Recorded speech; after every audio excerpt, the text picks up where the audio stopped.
Karl Rillo, et täna oli nagu siuke väga suurepärane start kuni teise kurvini, et mis sul seal teises kurvis juhtus ka?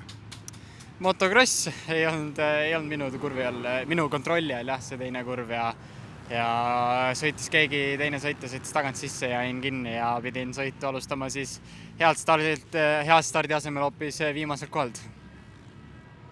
Kui sa viimaselt kohalt nagu tulid ja tulid neljandaks ära, et kas see on nagu siin rajal raske mööduda või tegelikult tundub see nagu tagantpoolt tulla neljandaks, hetkel tunduks, et oleks see väga lihtne?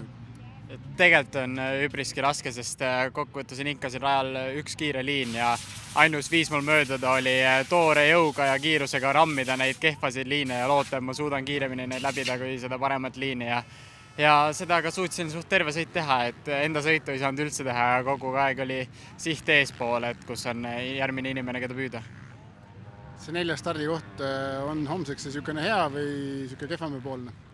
Ma arvan, et see on täitsa hea, et sealt võib täiesti vabalt ka starti võita ja nii sult rolli seal top 5, kas sa oled teine, 3., 4., 5, väga ei mängi. Et ma arvan, et sealt on täitsa tehtav ja olen ise rahul.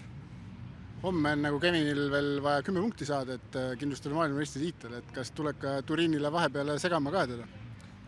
Kindlasti tulen, eks ma sõidan ikkagi enda sõitu ja ideaalis tahaks olla jälle poodiumil, et oleks 3 etappi järjest poodium ja usun, et Turini on täitsa tehtav eesmärk.